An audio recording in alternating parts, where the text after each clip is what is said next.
Don't go. Your fiancé has a gun. Camilla Myers said it without looking up, her grimy fingers trembling as she reached for the crisp burgundy tie at Rocco Bernardi's collar. He went rigid. She tugged the silk gently, adjusting the knot that didn't need adjusting, and gave him the smallest shake of her head. Her part was finished. The warning had been delivered. Rocco didn't ask questions. He didn't turn around. "Back inside," he said evenly, eyes locked on the black limousine ahead. "Everyone. Now." His driver hesitated by the open car door. Beatrice, radiant in her yellow dress on the porch, tilted her head in confusion. "Sir?" Rocco turned toward the mansion entrance. After 3 steps, he stopped and looked back at Camilla, still standing there in her stained uniform, covered in soot from cleaning the fireplace. "You. Upstairs," he said. "My office." Immediately, her heart was already hammering by the time she followed him through the marble foyer. Camilla had been nothing but invisible for 6 months, another faceless servant scrubbing toilets and polishing silver in the Bernardi estate. That's why she'd seen what no one else had. An hour ago, she'd been cleaning the master suite when Beatrice Infantino swept in, thinking herself alone. Camilla had pressed herself flat behind the armoire, terrified of being noticed, of being punished for existing in the wrong room at the wrong time. That's when she watched Rocco's beautiful fiancée pull a small silver pistol from her jewelry box, check the chamber with practiced efficiency, and slip it into her designer clutch. Camilla should have stayed silent, should have finished her work and disappeared back into the walls like always. But she'd heard the whispers in the kitchen, how Rocco Bernardi was the only thing keeping the estate standing, how the other families circled like wolves, how the staff would all be turned out if anything happened to the Don. So when she saw him heading for that car, she'd made a choice. Now, climbing the grand staircase with Rocco Bernardi 3 steps ahead of her, Camilla realized with cold certainty she'd just made herself visible, and in this world, that could get her killed. Where in the world are you listening from? Tell me in the comments. Rocco's office smelled like leather and expensive cigars. Camilla stood just inside the doorway, hands clasped in front of her stained apron, while he moved to the window overlooking the circular driveway. Below, the Beatrice stood frozen on the marble steps, her yellow dress bright against the grey stone. The limousine idled in place, driver still at attention. "Tell me exactly what you saw." Rocco's voice was calm, but Camilla had worked here long enough to recognize the deadly quiet beneath it. "I was cleaning the master suite, sir. She came in. I hid behind the wardrobe because I wasn't supposed to be there yet. And she..." Camilla's voice cracked. "She took a gun from her jewelry box. A small one, silver. She checked it and put it in her purse. What time? Maybe an hour ago. I had just finished the second-floor bathrooms." Rocco didn't turn from the window. He pulled his phone from his pocket, typed something, then set it on the desk. 30 seconds later, it buzzed.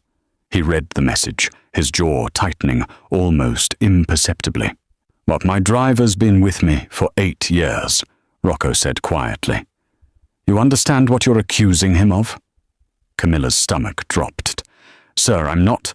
I only saw her with the gun. I didn't mean..." "But you assumed he was compromised." Rocco finally turned to face her. His eyes were dark, unreadable. "Why?" "Because..." She struggled to find words that wouldn't get her killed. Because she was so calm about it, like she knew exactly what she was doing. "And you were about to get in a car with her, alone, and I just..." She stopped, realizing how insane it sounded. A maid, presuming to understand Mafia business. Rocco studied her for a long moment. Then he picked up his phone again and made a call. "Marco, bring the car around back. Service entrance. Just you." He paused. "That's because I said so." He ended the call and gestured toward one of the leather chairs facing his desk. "Sit." Camilla perched on the edge of the seat, acutely aware of the dirt on her uniform, the soot probably smudged on her face. She didn't belong in this room. Didn't belong anywhere near this man. "What's your name?" "Camilla Myers, sir." "How long have you worked here, Camilla?" "6 months." "Who hired you?" "Mrs. Chen, the head housekeeper." "Family?" "No, sir. No one."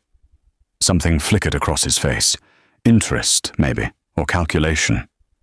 "And in 6 months, have you ever spoken to me before today?" "No, sir." "To any of my men?"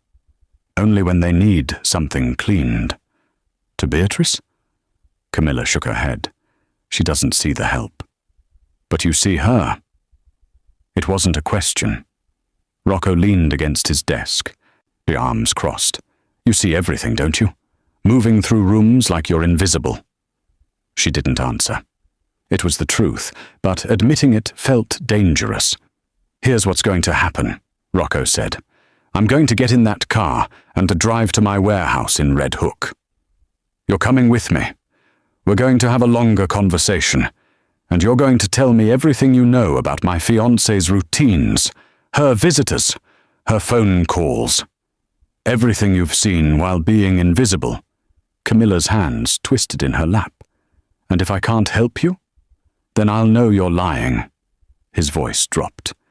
"And if you're lying, if this is some play by the Corsetti family or the Infantinos to get close to me, to make me paranoid about my own people."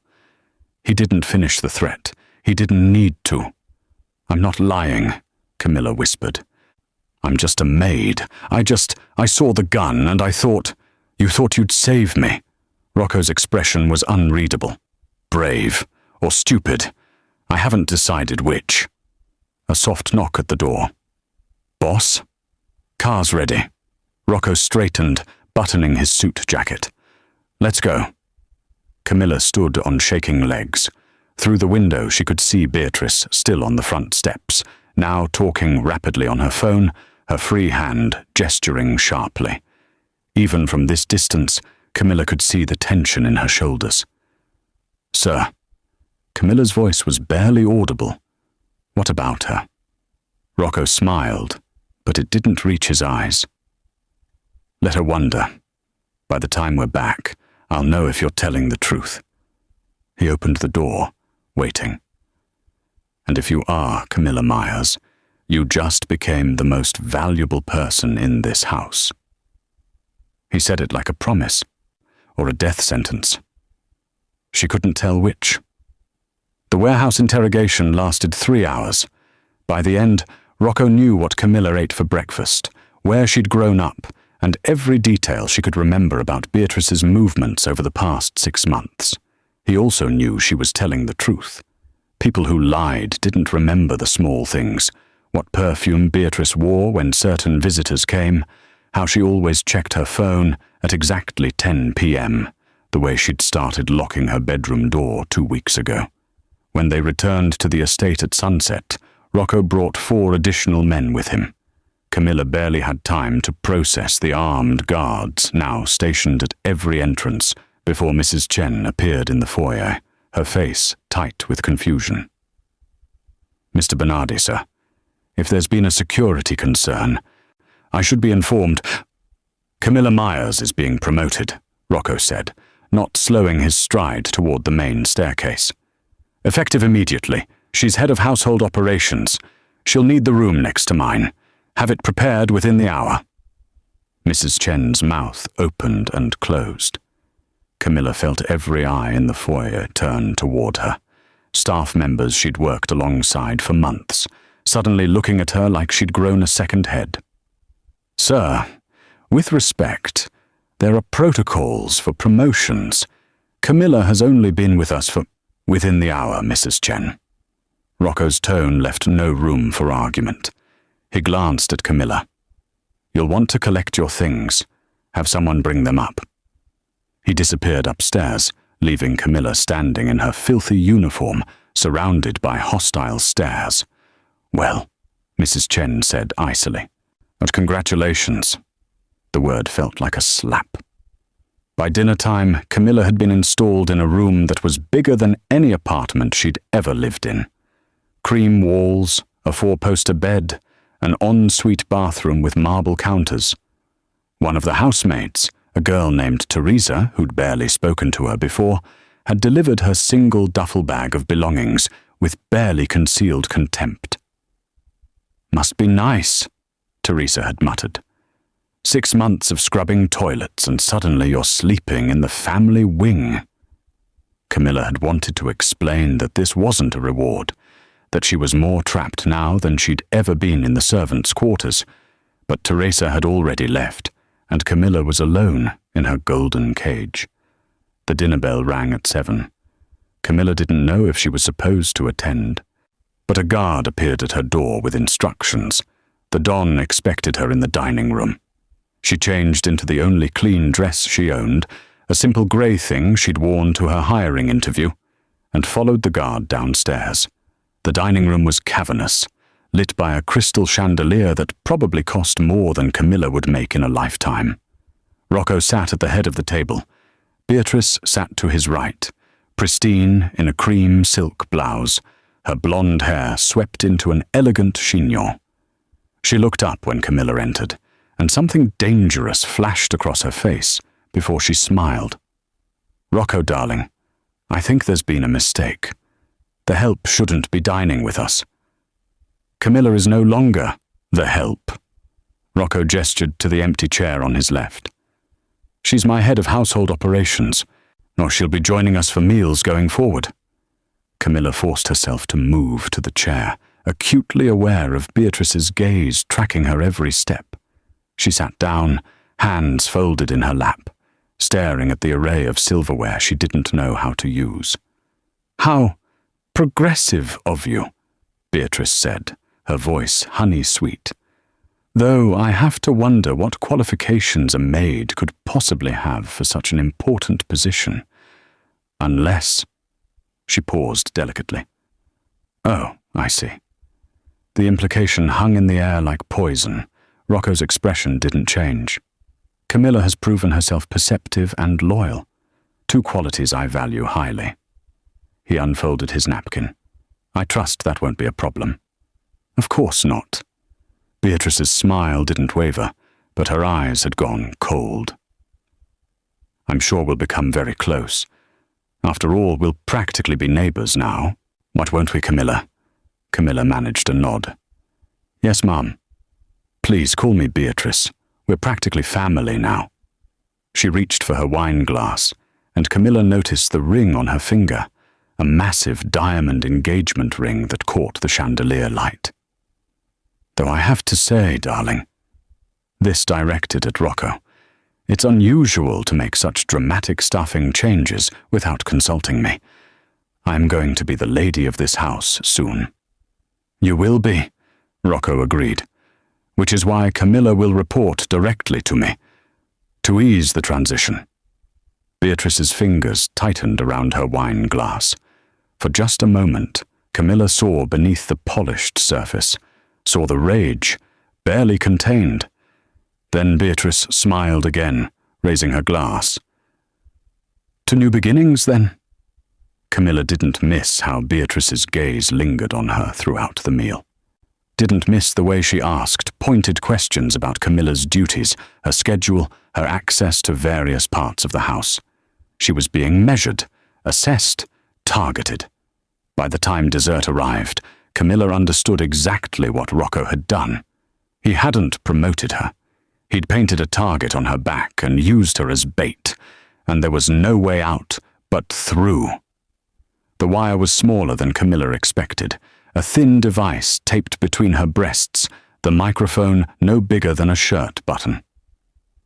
One of Rocco's men, a tech specialist named Vincent, had installed it in her room at dawn while explaining in clinical detail what would happen to her if she tried to remove it or warn Beatrice. "The boss is trusting you," Vincent had said, his tone implying that trust was a dangerous commodity in this house. "Don't make him regret it." Now Camilla stood outside Beatrice's suite with a cleaning caddy, her heart hammering against the wire. She knocked twice. "Come in." Beatrice was seated at her vanity in a silk robe, applying lipstick with the precision of someone preparing for war. She didn't look at Camilla in the mirror. "I didn't request housekeeping. Mr. Bernardi asked me to ensure all the suites are maintained to standard," Camilla said, keeping her voice steady. "I can come back later if—" "No." Beatrice set down the lipstick. "Now is fine. I'd hate for Rocco's head of household operations." The title dripped with contempt. "To neglect her duties on my account." Camilla entered, closing the door behind her. The suite was 3 times the size of her new room, decorated in creams and golds that matched Beatrice's colouring. But the yellow dress from yesterday hung on a mannequin in the corner, looking innocent now, expensive and beautiful. She started with the bathroom, scrubbing fixtures that were already spotless, hyper-aware of every sound behind her. Through the open door, she could hear Beatrice moving around, the rustle of fabric, the soft click of jewelry boxes opening and closing. "You know what I find fascinating?" Beatrice's voice drifted in. "How quickly fortunes can change in this house. One day you're nobody, scrubbing my toilets. The next, you're dining at the family table." A pause. Of course, falls can be just as quick. Quicker even. Camilla said nothing, focusing on the faucet.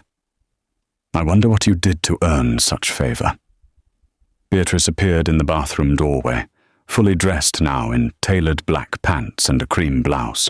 "Yet what services you provided." Heat crept up Camilla's neck. "I just do my job, Mum." "Beatrice," she corrected icily, "and somehow I doubt that. Rocco doesn't promote servants without reason.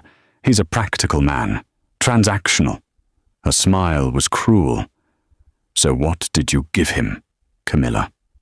What exactly is he buying?" "Nothing. You're wearing the same dress you wore to dinner." Beatrice's gaze raked over her. "Is that the only decent thing you own? How tragic. Perhaps I should give you some of my old clothes. Charity work, you know. Though," she tilted her head, "we're not quite the same size, are we? You're rather common. Built for scrubbing floors." Camilla's hands tightened on the cleaning cloth. The wire felt like it was burning against her skin. "I need to clean the bedroom," she managed. Of course," Beatrice swept past her. "Don't let me stop you, though do be careful with the closet. Some of those pieces cost more than you make in a year." The closet was a room unto itself, lined with designer dresses, organized by color. Camilla started on the far end, dusting shelves, checking for anything that seemed out of place. Beatrice had left the suite. Camilla heard the door close, but she couldn't be sure she was alone. Could be a test. Could be a trap. She worked methodically, moving from section to section. Shoes, handbags, jewelry cases, everything was exactly as it should be, perfectly organized, perfectly normal. Then she reached the back corner, where a section of evening gowns hung in garment bags. As she moved one aside to dust the shelf behind it, her hand brushed against the wall panel, and it shifted. Camilla froze. She glanced toward the closet entrance, listening. Nothing. She pressed the panel gently. It swung inward on hidden hinges, revealing a narrow compartment behind the wall. Inside were 3 manila folders and a cell phone. Her hands shook as she pulled out the first folder. Inside were photographs, surveillance photos of a man she recognized from the estate, one of Rocco's senior men. His daily routine documented in meticulous detail. Coffee shop at 7 a.m., gym at noon, mistress's apartment at 6 p.m. every Thursday. The second folder contained similar documentation of another capo, the third, another. At the bottom of each file was a date, circled in red, all within the next 2 weeks. A hit list. Camilla's breath came quick and shallow. She pulled out her phone, hands trembling. and photographed each page as quickly as she could. The wire would catch audio but not visuals. Rocco needed to see this. She was sliding the last folder back when she heard it. Footsteps in the bedroom. "Camilla," Beatrice's voice, sugary sweet. "Still in here?" Camilla shoved the panel closed and grabbed her dustcloth, emerging from between the garment bags, just as Beatrice appeared in the closet entrance. "Just finishing," Camilla said. "All done now." Beatrice's eyes narrowed, scanning the closet as if she could sense the disturbance. "Good. You can go." Camilla gathered her supplies and fled, feeling Beatrice's gaze like a knife between her shoulder blades. She made it to the service stairwell before her legs gave out, and she sank onto the steps, shaking. The wire was still recording. She pressed her hand against it, feeling her racing heartbeat beneath. "I found something," she whispered. "I found it." The photographs from Beatrice's closet had bought Camilla a shred of credibility, but Rocco's expression when he reviewed them had been grim. "This proves she's planning something," he'd said. "It doesn't prove when. We need to catch her in the act." So Camilla remained in her golden cage, waiting for Beatrice to make her move. It happened 3 nights later, at the weekly family dinner. The dining room was fuller than usual. Rocco's underboss, 3 capos, and several associates filled the long table. Beatrice presided at Rocco's right, in an emerald dress that matched her jewelry, playing the perfect fiancée. Laughing at the right moments, touching Rocco's arm with practiced affection. Now Camilla stood near the sideboard where the wine was being served, ostensibly overseeing the staff but really watching. Always watching. The first course came and went. Salad, perfectly dressed. Beatrice was animated tonight, telling a story about her father's yacht, her hands gesturing gracefully. She was good, Camilla thought. If you didn't know to look for the calculation behind her eyes, you'd never see it. The main course arrived. Osso buco, the chef's specialty. One of the servers, a young man named Paolo, brought out the wine. A 2015 Barolo that Rocco particularly liked. He poured for Rocco first, then Beatrice, then began working his way around the table. Camilla watched Beatrice's hand drift to her water glass, watched her take a delicate sip. Normal. Natural.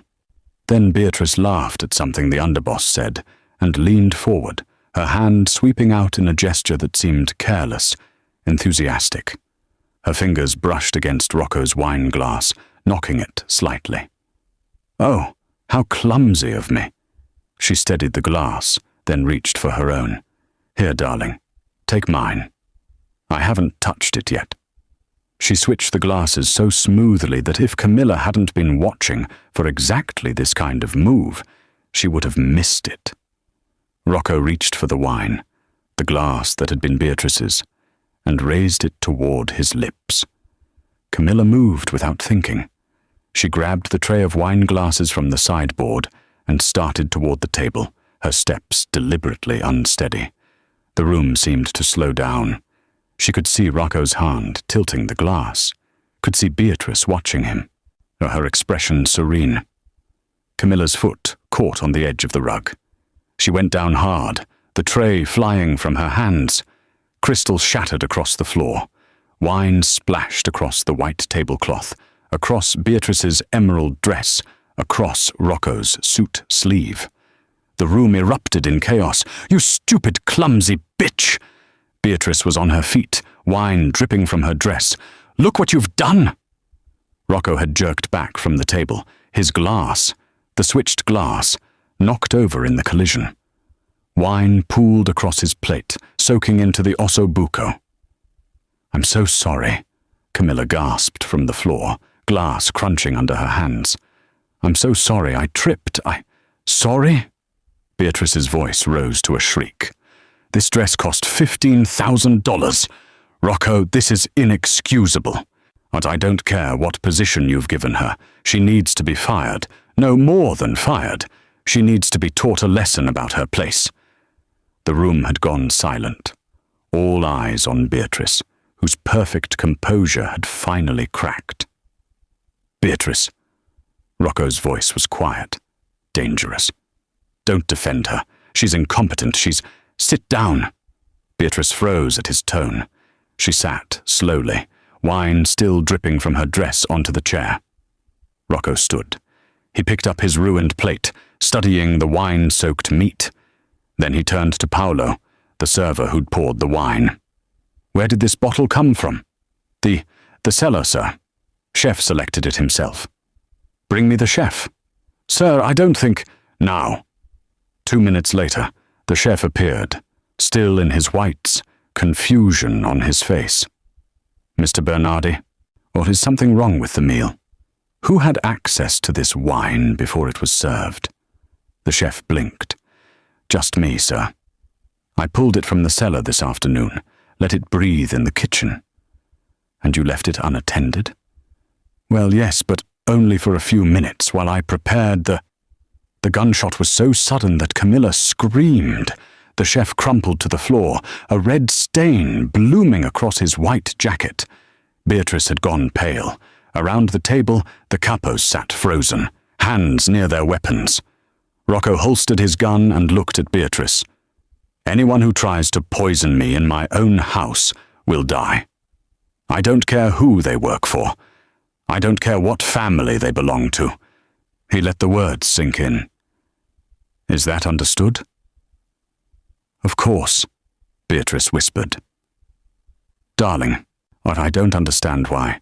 The wine will be tested." Rocco's gaze didn't leave her face. "If it's clean, I'll apologize for my paranoia. If it's not—" He smiled, cold and empty. "Well, then I'll know someone in this house wants me dead." He looked down at Camilla, still on the floor amid the broken glass. "Clean this up, then go to your room." Camilla nodded, not trusting her voice. As she gathered the shattered crystal with shaking hands, she caught Beatrice's reflection in one of the broken pieces. The woman was staring at her with such pure hatred that Camilla knew with absolute certainty she wouldn't survive the week.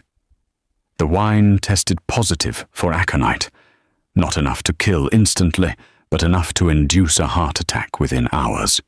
Rocco said nothing about the results publicly, but Camilla saw 3 new guards posted outside his quarters and noticed that Beatrice's movements were now being carefully monitored.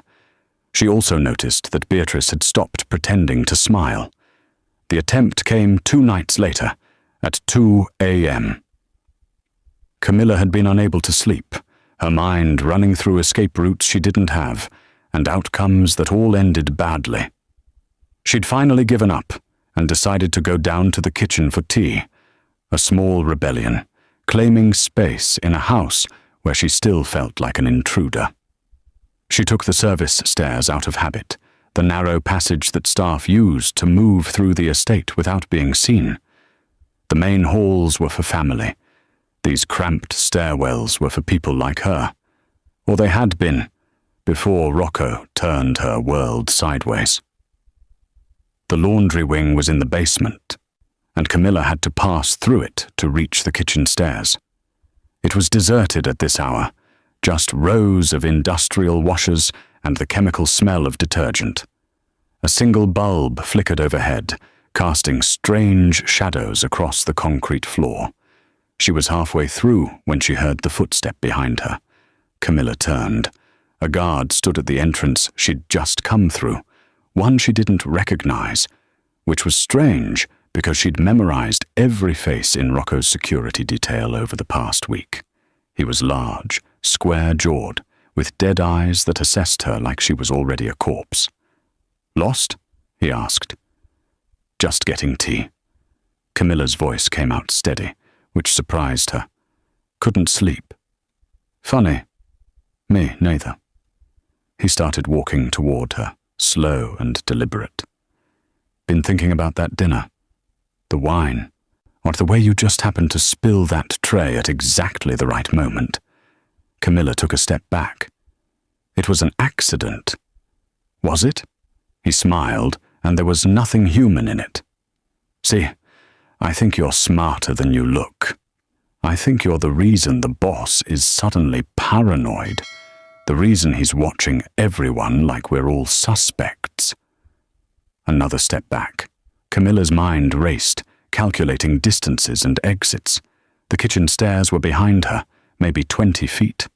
But he was faster, stronger. I don't know what you mean. Sure you don't. His hand moved to his waistband, and Camilla saw the knife, not a gun. Too loud. A knife was personal. Quiet. Nothing personal, sweetheart. Just business. Someone's paying good money to make sure you have an accident. He lunged. Camilla ran. She made it 5 steps before he grabbed her hair, also yanking her backward. She screamed, and his hand clamped over her mouth, the knife coming up toward her throat. Then she remembered. 6 months of cleaning this house. 6 months of learning every corner, every passage, every hidden space that the architects had built for servants to move unseen. Camilla bit down hard on his palm. He swore, his grip loosening for just a second, and she twisted away. Instead of running for the kitchen stairs, she dove between 2 industrial dryers, squeezing into a gap that her months of being invisible had taught her existed. "You can't hide forever," the guard called, his voice echoing off concrete. "It's a dead end back there." But it wasn't. Behind the dryers was a vent, an old laundry chute that had been sealed off years ago but never properly closed. But Camilla had discovered it while retrieving a dropped earring. She'd barely fit then. She definitely didn't fit now. She forced herself into the opening anyway, ignoring the metal scraping her shoulders, the rust cutting her palms. Behind her, she heard the guard shoving the dryer aside. The chute dropped 6 feet into an old storage room that connected to the original service tunnels, passages that had once let servants move between wings without disturbing the family. Most of the house staff didn't even know they existed anymore. Camilla hit the ground hard, her ankle screaming in protest. Above her, the guard's face appeared in the chute opening. "Clever," he said, "but you're just delaying the inevitable." She didn't wait to hear more. The storage room had 3 exits, one to the old coal cellar, one to the original kitchen that was now just storage, and one that led to a tunnel running under the east wing. Camilla chose the tunnel, running despite her ankle, despite the darkness, despite the fact that she was in a thin nightgown with no shoes and no weapon. The tunnel was pitch black, but she knew it. Had walked it dozens of times with flashlights and cleaning supplies, clearing out the spider webs and old furniture that accumulated in forgotten spaces. She counted steps, used the wall to guide her, and emerged in the sub-basement beneath the garage. She could hear footsteps above her. Multiple guards now, voices calling out. A radio crackling with instructions. Camilla pressed herself into the shadows beneath the stairs, breathing hard, and pulled out her phone with shaking hands. No, she typed out a message to the only person who could save her now. "Beatrice sent someone to kill me. I'm in the garage, sub-basement. Guard named Marcus. Square jaw, scar on left cheek." She's going to keep trying. She hit send and prayed Rocco checked his messages. Prayed that whatever calculating reason he had for keeping her alive was stronger than Beatrice's money. Because if it wasn't, these tunnels would just become her tomb. Rocco found her 40 minutes later, still hiding beneath the garage stairs, her nightgown torn and her feet bloody from running through the tunnels. He came alone, which she hadn't expected, his gun drawn, and his face a mask of cold fury. "Come here," he said quietly. Camilla limped out of the shadows. He holstered his weapon and shrugged off his jacket, wrapping it around her shoulders without a word. It smelled like expensive cologne and gun oil. "Marcus?" she asked. "Dead." Rocco's jaw tightened. along with the 2 men who helped him get past my security. Beatrice is currently explaining to me why I shouldn't put a bullet in her head right now. What did she say? That she has no idea what I'm talking about, that Marcus must have been working for the Corsettis. He looked at Camilla, and something in his expression shifted. You're bleeding. She glanced down at her feet, at the cuts from broken glass and rough concrete. It's fine. It's not fine. He pulled out his phone, typed something, then pocketed it. We're leaving. Now. Leaving where? Somewhere she can't reach you. He started toward the garage stairs. Can you walk? Camilla nodded, though every step sent pain shooting up her leg. Rocco noticed. Without asking permission, he swept her up, carrying her like she weighed nothing. She stiffened in his arms. I can walk. You can also shut up and let me help you. His tone left no room for argument. A black SUV was waiting in the garage, engine running. Rocco settled her in the passenger seat and drove, saying nothing as they left the estate behind. Camilla watched the gates disappear in the side mirror and wondered if she'd ever see them again. They drove for 2 hours, winding up into the mountains north of the city. The safe house turned out to be a cabin, isolated, surrounded by pine trees, with no neighbors for miles. It was smaller than Camilla's room at the estate, but felt bigger somehow. Real. Rocco carried her inside and set her on the couch, then disappeared into what she assumed was a bedroom. He returned with a first aid kit and knelt in front of her, reaching for her injured foot. I can do it, she said. I know you can. He started cleaning the cuts anyway, his touch surprisingly gentle for someone who'd killed 3 men tonight. But you're going to let me. Camilla watched him work, this man who terrified everyone he met, carefully bandaging her feet like it was the most important thing in the world. The hierarchy of the mansion felt very far away. Why? She asked finally. Why what? Why are you doing this? You could have just killed Beatrice. Ended this. Rocco's hands stilled. I don't have proof yet. Just your word against hers. And she's the daughter of one of the 5 families.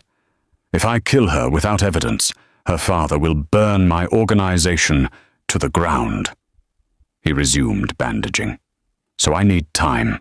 I need to gather enough proof that when I do put a bullet in her, no one will question it. And what happens to me while you're gathering proof? You stay here, with me. He finished with her feet and looked up at her. You stay alive. The next 3 days fell into a strange rhythm. Rocco spent mornings on his phone, coordinating his organization from a distance, while Camilla healed and tried to pretend she wasn't trapped in a cabin with a man who made her pulse race every time he looked at her.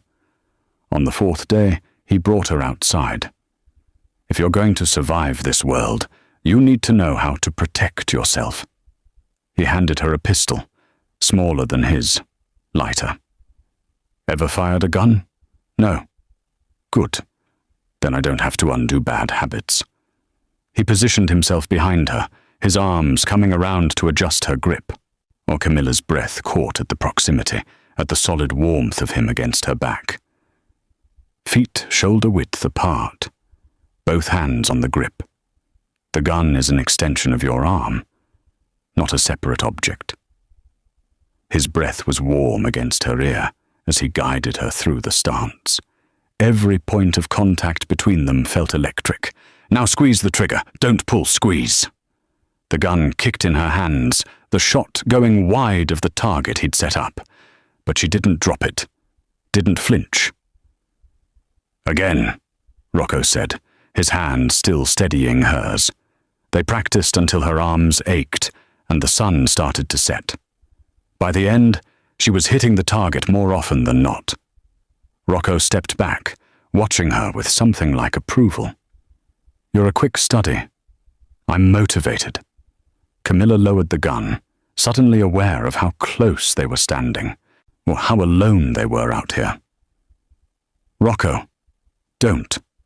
He turned away, but not before she saw something flicker across his face. "You should go inside. It's getting cold." But the cold wasn't what made her shiver as she watched him walk away. It was the realization that somewhere between the mansion and this mountain, the space between Don and Maid had become something else entirely. Something dangerous in ways that had nothing to do with Beatrice's bullets. If you are still here with me, I need you to subscribe if you haven't to. Your subscription means a lot to me, and I don't take it for granted. The proof came from an unexpected source, Rocco's accountant, a nervous man named Leo, who'd been quietly tracking discrepancies in the family's financial records for weeks. He arrived at the cabin on the 7th day, carrying a laptop and looking like he expected to be shot for his troubles. "Show me," Rocco said, clearing the kitchen table. Leo opened spreadsheet after spreadsheet, his finger tracing lines of transactions that meant nothing to Camilla, but made Rocco's expression darken with each passing minute. "Here," Leo said, pointing. 3 million moved through a shell company in the Caymans. The signature authorization is Infantino's, but look at the receiving account. He pulled up another document.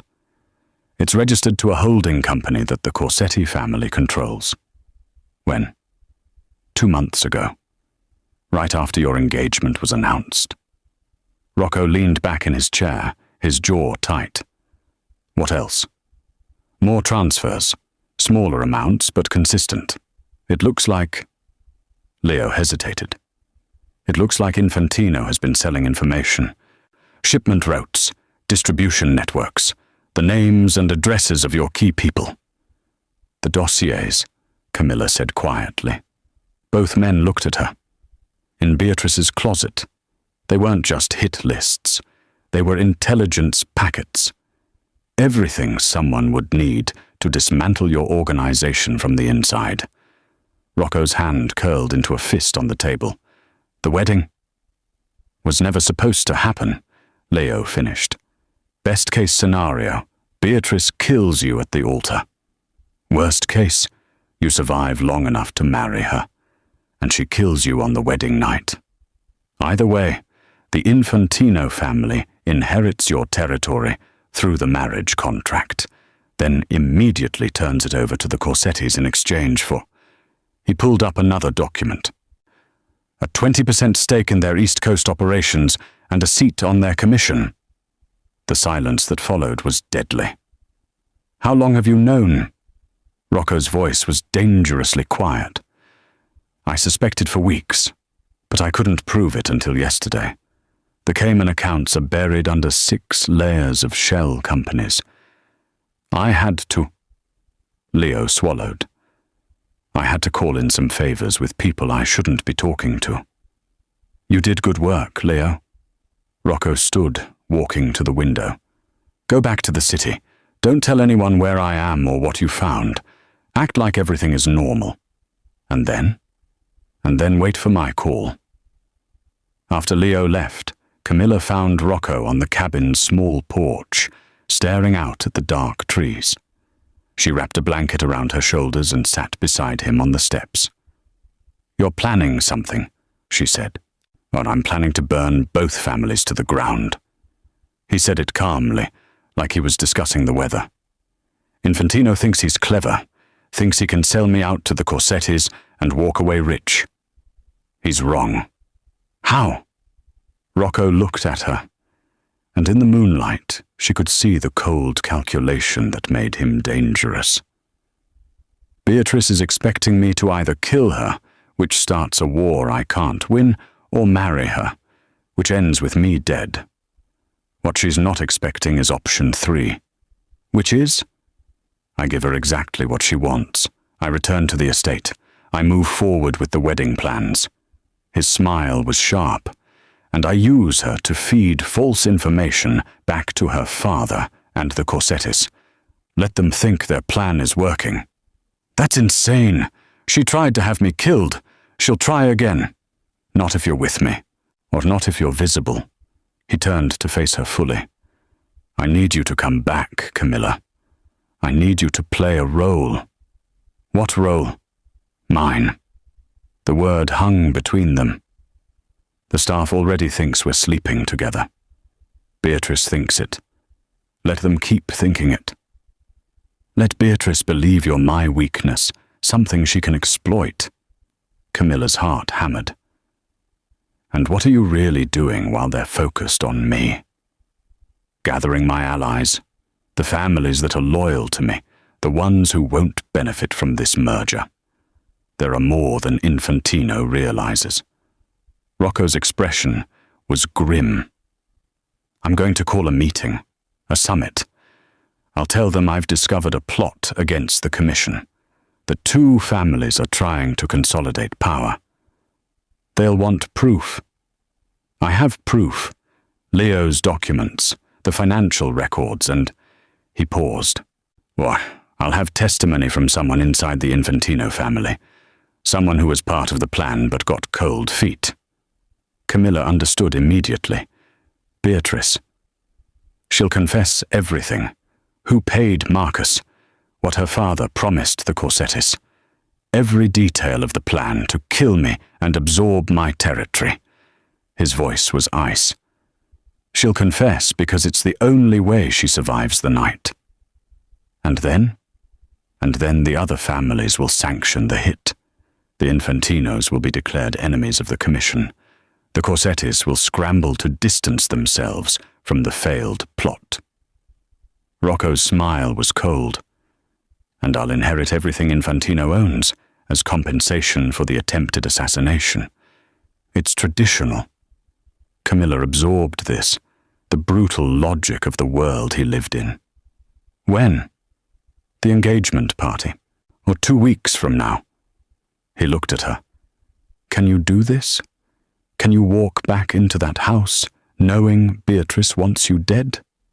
She thought about the servants' quarters, about 6 months of being invisible, about the life she'd had before Rocco turned it upside down. Then she thought about Beatrice's cruel smile and the guard's knife at her throat. Yes, Camilla said, but I'm not walking back in as a maid. Rocco's expression shifted, something almost like respect crossing his face. No, you're not. They returned to the estate at sunset, the day before the engagement party. Rocco had sent word ahead that he'd been dealing with business upstate and was ready to move forward with the wedding. Beatrice had responded with appropriate joy, her text message full of heart emojis that made Camilla's stomach turn.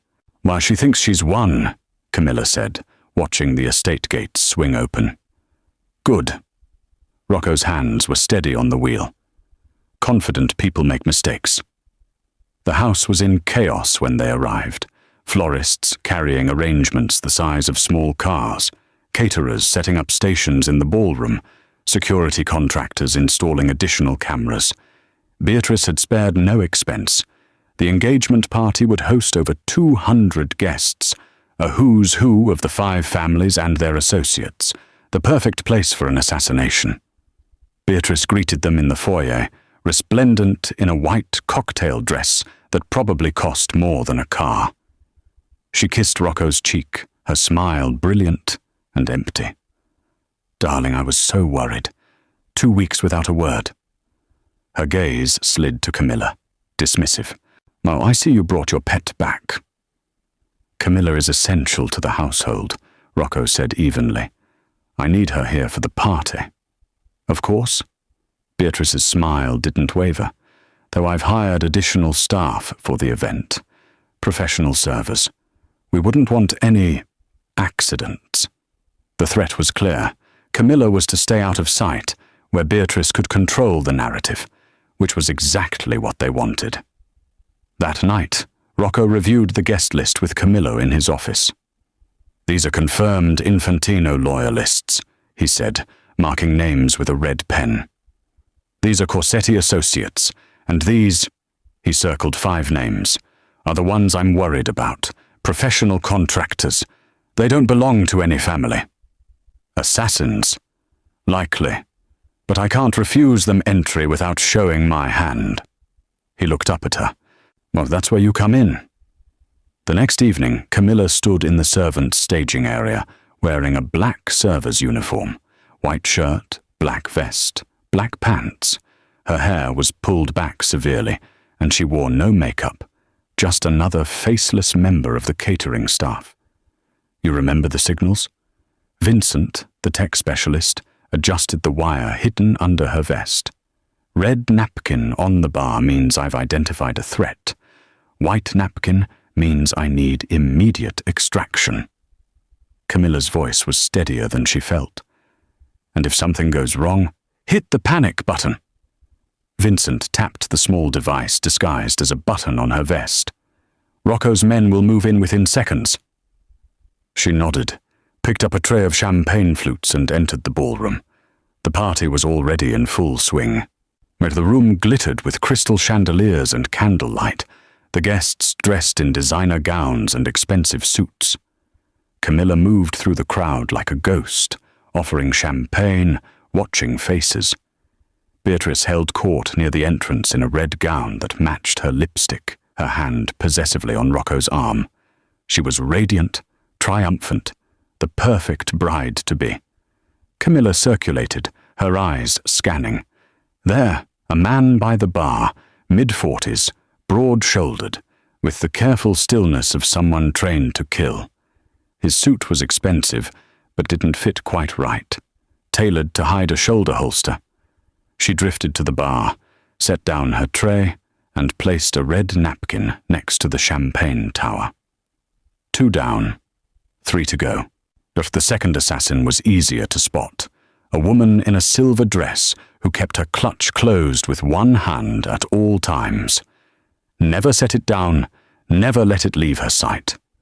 Camilla had seen Beatrice do the same thing with the gun in her purse, read a napkin on the dessert table. The third and fourth were together, posing as a married couple near the orchestra, too attentive to the entrances and exits, too aware of the security positions. Camilla caught the man checking his watch 3 times in 5 minutes, a nervous tell, red napkin near the champagne fountain. She was looking for the 5th when she felt it, eyes on her back. She turned slowly, scanning the crowd, and her blood went cold. Marcus, the guard who'd tried to kill her in the laundry room, the one Rocco said he'd executed. He was alive. They dressed in a server's uniform identical to hers, carrying a tray of canapes. Their eyes met across the ballroom, and his expression shifted from surprise to cold recognition.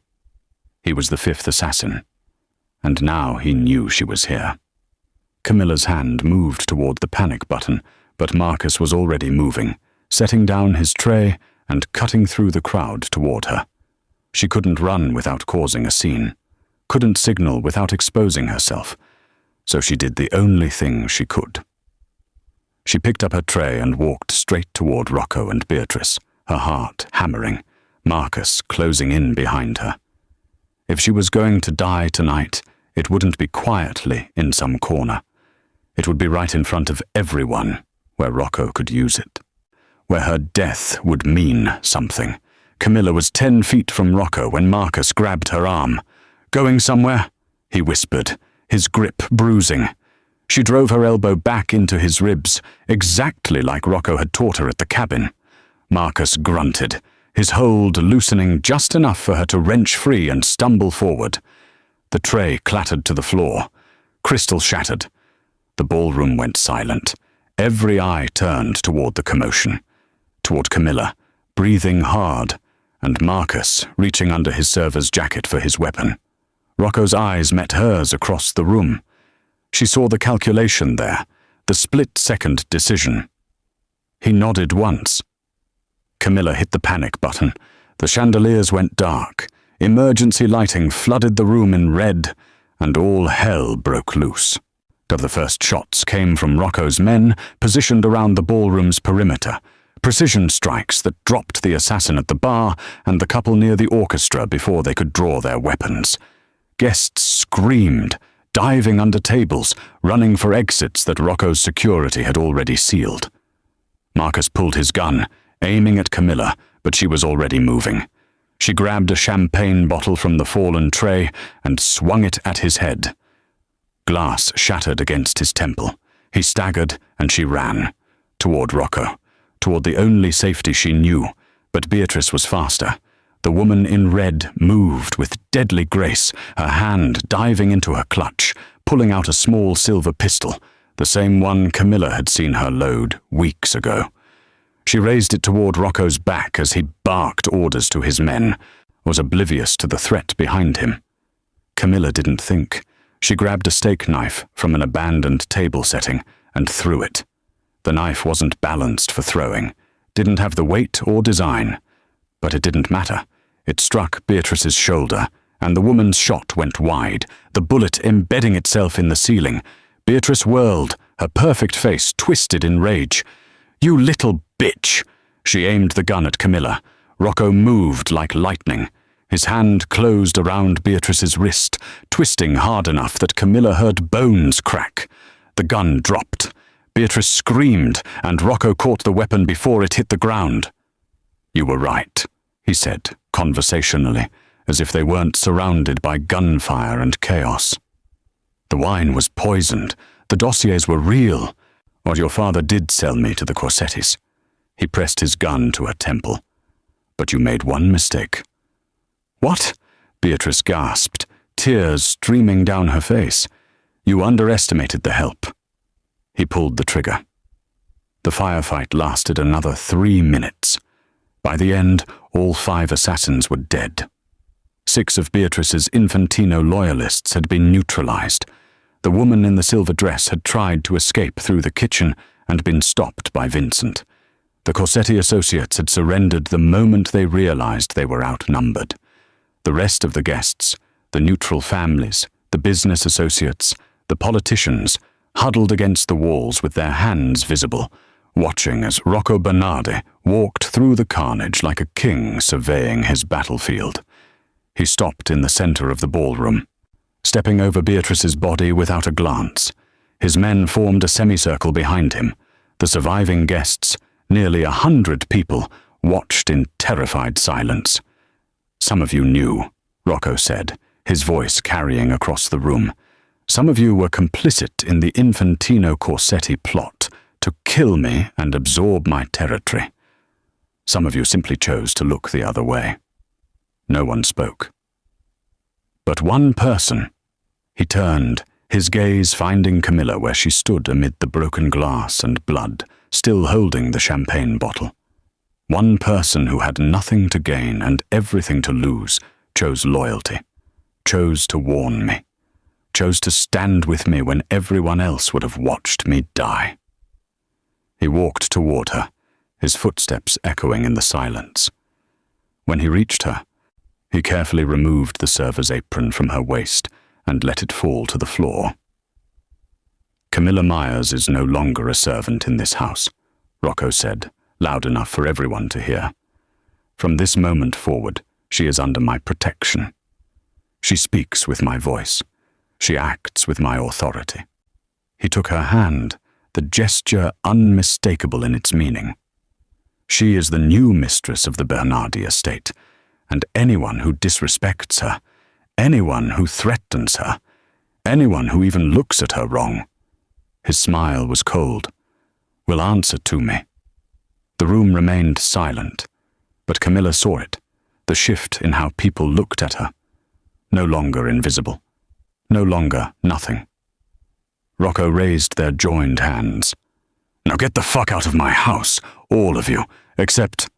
His gaze swept across the Corsetti associates. "You. But we need to have a conversation about reparations."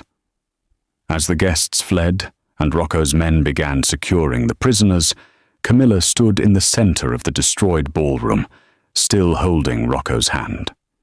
She thought about the girl who'd hidden behind wardrobes, who'd scrubbed floors in silence, who'd believed she was powerless. That girl was gone, burned away in the red light and gunfire. "What now?" she asked quietly. Rocco looked down at her, and for the first time since she'd met him, his smile was genuine. Now we rebuild. Together. Sometimes the most dangerous thing you can do is see what everyone else ignores. Sometimes loyalty is rewarded not with gold, but with power, and sometimes the girl who cleans the floors ends up owning the house. What would you have done in Camilla's position? Would you have stayed silent, or risked everything for a dangerous man's life? Drop your thoughts in the comments below, and don't forget to like and subscribe for more stories where the underdog becomes the queen. Share this with someone who needs a reminder that your circumstances don't define your destiny. Your choices do.